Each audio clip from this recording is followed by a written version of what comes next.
Ubu ushobora kwibaza uburyo umuntu bita Gasuku yaje yiyerura ameze nk'aho asaba imbabazi ku muntu bita Burikantu.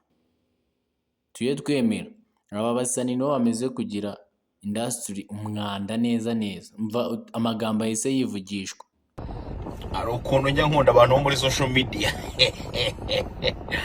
Abantu tubane mu buzima bwa buri munsi kuri social media bafekinga ubuzima bya hatari. Urabona nka ririya fungwa rya Burikantu riba ryangishije ibintu byinshi cyane. Guys, nta muntu utafungwa, nta n'umuntu utagwa mu makosa, ibyo ni ibintu bizwi. Ariko nanone kandi uwaguye mu makosa tujye tuvuga tuti bitwigishije iki, bidusigiye iki, aho kugira ngo tuze hariya dutangire tublemingane, tugaragaza uburyo uwo muntu arenganye, uburyo uwo muntu, ariko mutekereza ko igihugu cy'u Rwanda kirenganya abantu? None se Burikantu ni igiki kugira ngo bamurenganye? Ubundi we tega amatwi wumve umuntu bita Kasuku ikijambo cyangwa se ibitutsi yari yabanje kubwira uwo bita Burikantu kugira wemere ko arenze. Tega amatwi wumve. Ariko mujya mwibuka icyitwa Burikantu kirimo kiratera isesema abantu, kikaniriza ku mbuga nkoranyambaga kivuga ngo uruganda ngo rurimo umwanda, muribuka kivuga ngo nacyatse giti y'agacumi. Ubu se nyagusweranye nawe maginga aya ngaya arimo arazira iki? Ntarimo arazira gushimuta ndetse no kwaka giti ya gitanu. Musweranye ngo bro, urumva umusani Gasuku ni hahandi abasana ngaha ku mihanda tuba dufite content, turi n'aba content creator, ariko n'aba content creator b'icyitegererezo ukumva ibigambo bavuga kumva nta sanse birimo. Yumvira uyu musani kweri. yari yarafashe inzu yayigira gereza sha. Sinzi niba uri kumva icyo kintu, umvisha umusani ukuntu abwiye Burikantu.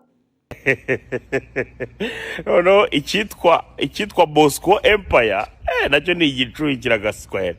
Bosco yagiye aravuga ngo polisi yatesheje Burikantu ngo atarasambanya abana b'abakobwa babiri yashimutiye mu nzu. Aba ba content creator rero hari igihe nyine baba bakoze content ukumva ni abantu beza badanje banarenze. Reka twumve Burikantu we ikintu yari agiye gukorera Jackie. Reka wowe tega amatwi gusa wumva aba content creator bacu. Wa muntu we, reka nkubwire, wanyifurije ibibi, wankoreye ibibi, washyizeho abantu uri ngo bantegere mu nzira banyice. Ibyo byose byabaye impfabusa. Ushyiraho abaseriveri ngo bandogere mu cyo kunywa, mu byo kurya, bibe impfabusa. Ushyiraho n'unsanga mu nzi wanjye ndapfa ndazuka bro. Reka twumve Burikantu icyo bivugaho.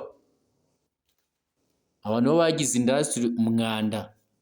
Hari abantu benshi cyane muzi baje bishimiye ko nafunzwe, ariko aho mbera mwiza abo bose bari babyishimiye maze kubakuba kabiri mu iterambere.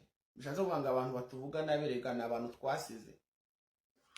Ok, ndasaba buri umwe wese wakurikiye iyi challenge ndetse umenye n'aya makuru bukana subscribe